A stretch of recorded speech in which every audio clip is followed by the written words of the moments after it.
అసలు అది ఎప్పుడో జరిగింది ఆ కేసు గాని, ఏ మీడియా బయట పెట్టదుగా. కేరళ మీడియా ఏమీ రాయలేదు. మాట్లాడరుగా అలాంటివి. దేశం దృష్టికి రాదు గదా!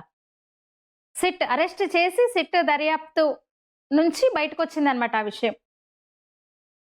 అదే టైంలో దాదాపు ఒక అక్టోబర్ అంటే నవంబర్, డిసెంబర్, జనవరి దాదాపు 2 ½ మంత్స్ తర్వాత కృష్ణన్ పొట్టి సోనియా గాంధీని ఢిల్లీలో కలిసిన ఫోటోలు బయటకొచ్చినాయన్నమాట.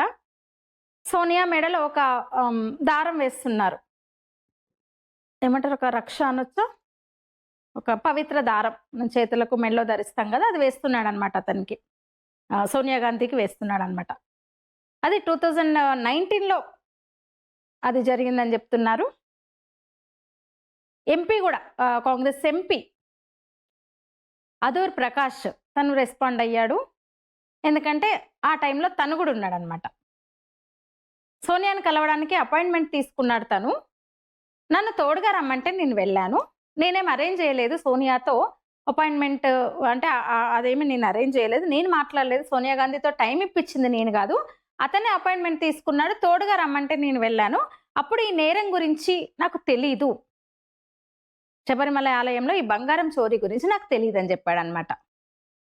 ఇక ఈ ఫోటో ఒక్కసారిగా బయటికి రావడంతో కేరళ గూడా అంటే కేరళలోనే అధికార పార్టీ సీఎం పినరయి విజయన్, మంత్రి శివం కుట్టి వంటి ఈ సిపిఎం నేతలందరూ గూడా కాంగ్రెస్ మీద దాడి మొదలుపెట్టినారు.